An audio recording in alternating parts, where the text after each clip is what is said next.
This is Michael Carson back with another video. I found this interesting article and I wanted to go over it. I'll probably post it later in the week. It's on federal employees and their personal decisions to take the buyout that was offered by the Trump administration.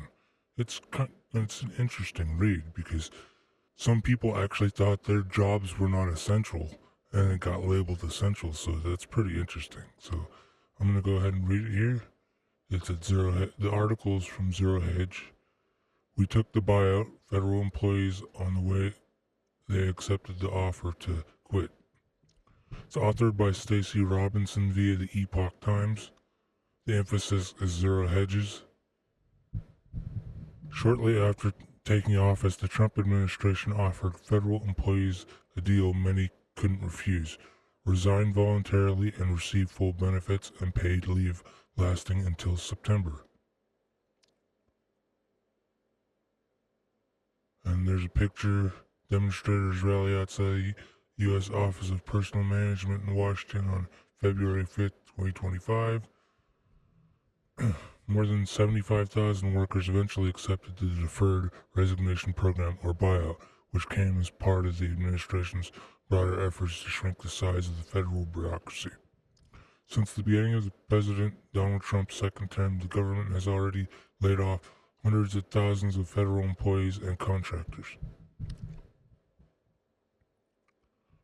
As the federal government concludes the second round of buyout offers to nudge still more government workers out of the bureaucracy, the Epoch Times spoke with several employees who took the first buyout and one who was not allowed to take it about the decision that has affected their lives.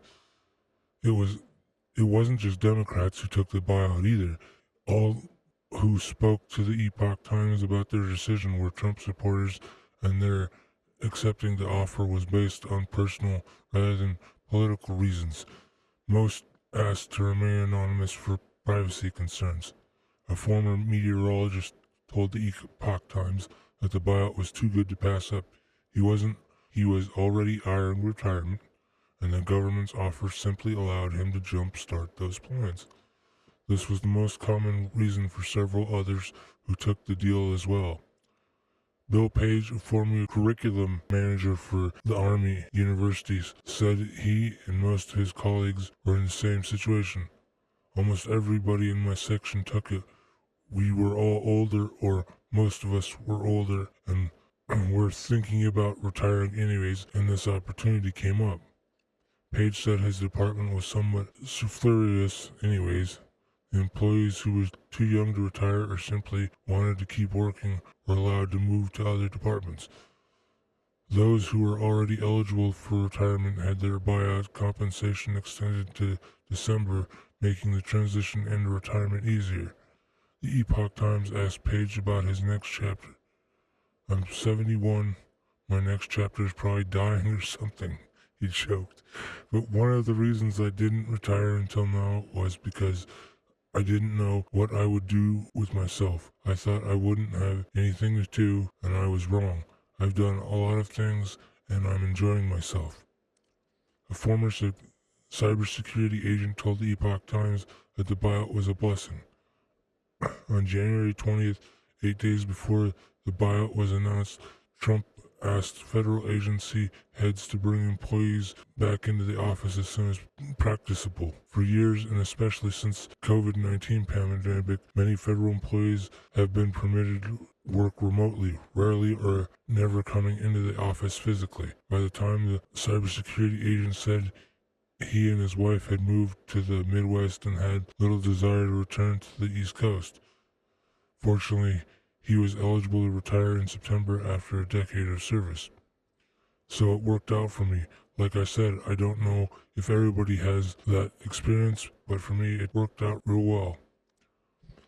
Not everyone was enthusiastic about their decision to take the offer. One man, a 50-year-old asset manager, let me reread that. One man, a 58-year-old in asset management, told Epoch Times he was essentially forced to accept the buyout due to the prohibition on remote work. He said he had worked remotely for years when the call to return to the office came in.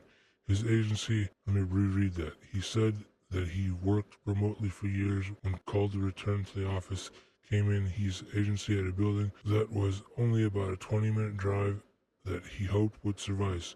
However, he later learned that due to his particular set of duties, he might be required to work out of Washington office on the opposite side of the country. He said he didn't find such a move desirable or financially feasible. Thus, he felt forced to take the buyout and retire 2 years early. I wouldn't get a reduced retirement once I turned 60, he said.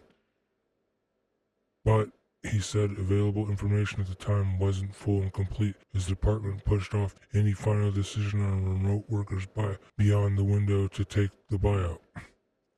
Uncertain about whether he'd have to move, he took the offer just to be safe, he said. But he expressed concern that the reduced retirement benefit may cause a bit of financial strain in the future. Not everyone was allowed to take the buyout, which was only available to those not considered essential. One young woman, an acquisitions specialist, jumped at the chance to live her dream of being a full-time homemaker when she learned about the offer. She said the lagging economy had forced her to work for over a decade since she and her husband needed the extra income to support their 2 small children. Her husband expects to receive enough military disability benefits to support the family, but not until later this year. In the interim, she suggests that the family is struggling.